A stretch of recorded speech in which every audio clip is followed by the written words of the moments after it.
Hi, Dr. Masa at ACE Chiropractic Clinic. Today's our topic is otitis media. An ear infection or otitis media is the most common cause of ear aches. Although this condition is a frequent cause of infant distress and it's often associated with children, it can also affect adults. The infection in the middle ear very often accompanies a common cold, the flu, or other types of respiratory infections.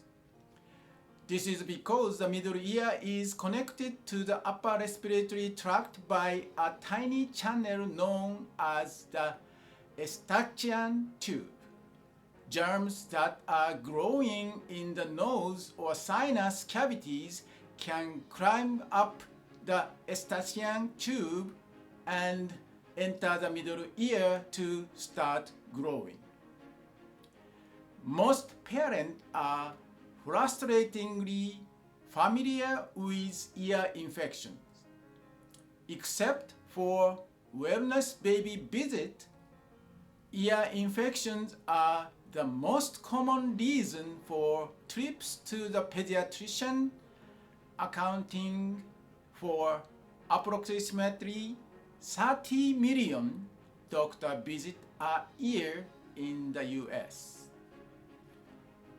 Because of otitis media is uncommon, most of the parents believe antibiotic is the solution. However, couple medical articles revealed it's not true.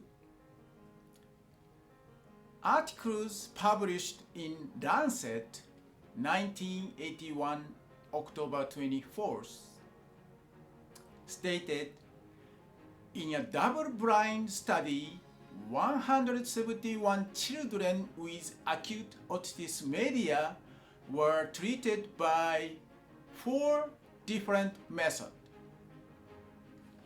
First one is neither antibiotics nor myringotomy, and second one myringotomy only.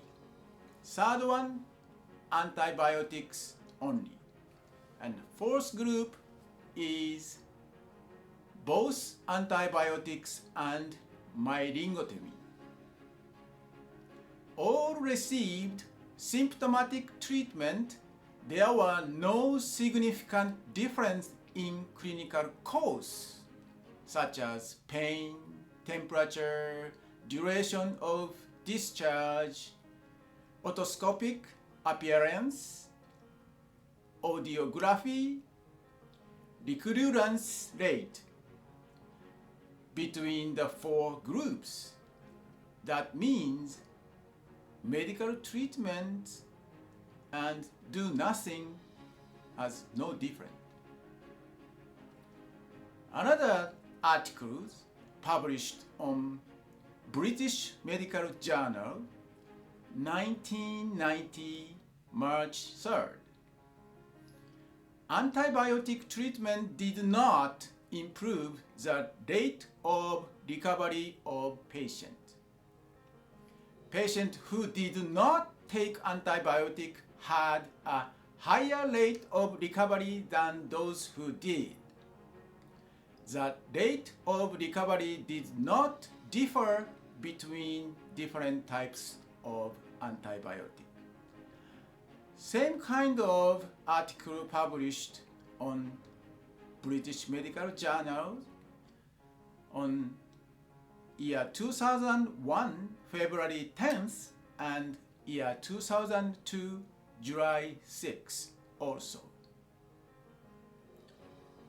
And another one also published on British Medical Journal 2009 June 30. It stated, in conclusion, recurrent acute otitis media occurred more often in the children originally treated with amoxicillin which is antibiotic. This is another argument for judicial use of antibiotics in children with acute otitis media. So, if antibiotic and some surgeries do not offer the result what parents want, are there any options? Yes, it is. Articles on the Journal of the American Osteopathic Association in 1966, volume 65, stated they researched 100 families for 18 years. Upper respiratory system bacterial infection, 4,600 cases. They found the cause associated with upper cervical free of the movement. When it's not movement enough, infection occur related with ears, and when the movement is restored, infection getting better. Also, article on the Journal of American Osteopathic Association in 2014, volume 114, stated that a spinal manipulation administered adjunctively with standard care for patient with acute otitis media resulted in faster resolution of middle ear effusion at 2 weeks than standard care alone. These results support the clinical observation that spinal manipulation is ineffective. Non-pharmaceutical, non-surgical, adjunctive treatment for young children with middle ear effusion. So, only medical treatment is not good enough compared to the medical treatment and spinal manipulation. We chiropractors said spinal adjustment. Then another articles on the German journals Manual Medicine in 1987, volume 25. When subluxation, which means misalign vertebrae and give the pressure to the nerve, occurred, C1 to C4 means upper cervical area, is a reason the malfunction of the nerve system, then the body function is going to down. And finally, pathologically, otitis media will occur. So adjust those problems on the upper cervical area by chiropractic adjustment. The nerve function is restored and body function also works well.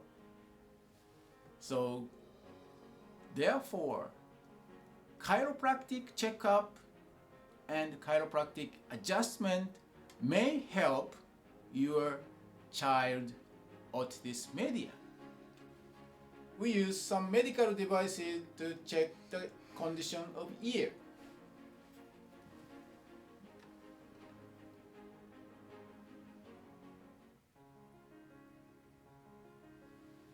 Like this. Then we start chiropractic checkup. First is titling C5000.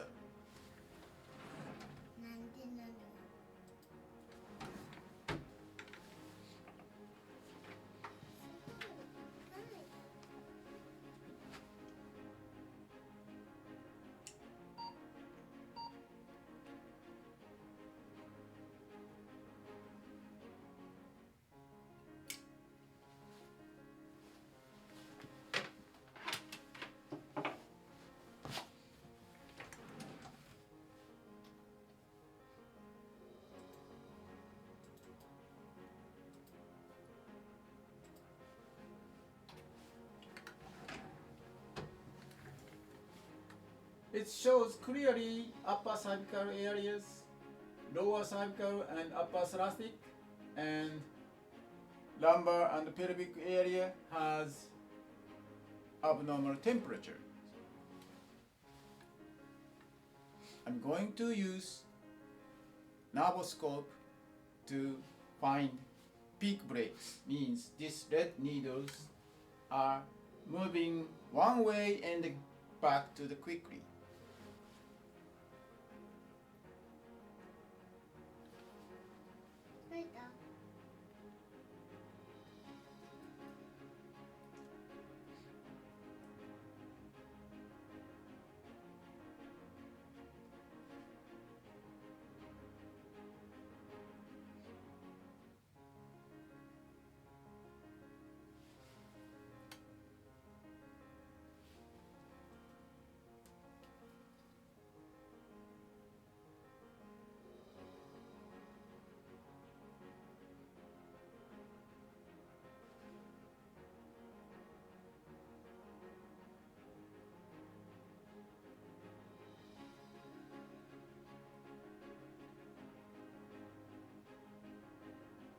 Then we're gonna do static palpation, which means patient don't move and doctor touch spine and body, check the condition.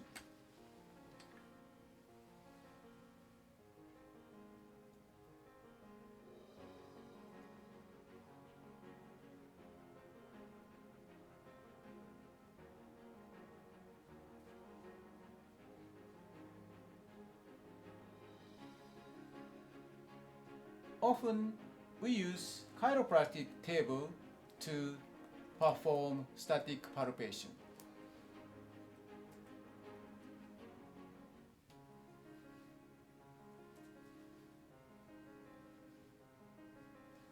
Very carefully and gently, so you don't have to worry about. And also we do motion palpation, which means doctor move the patient body and check how vertebrae is freely moved or stuck in one direction or another.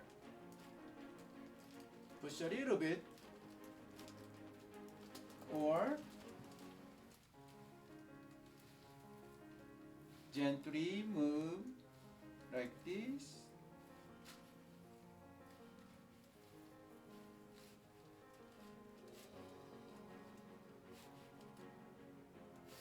To find subluxated vertebrae and which direction it's stuck. There are more than 200 different ways to move the bone in chiropractic profession, but we used very tiny specific force to move the bone for little patient like this. Gently palpate, find the vertebrae,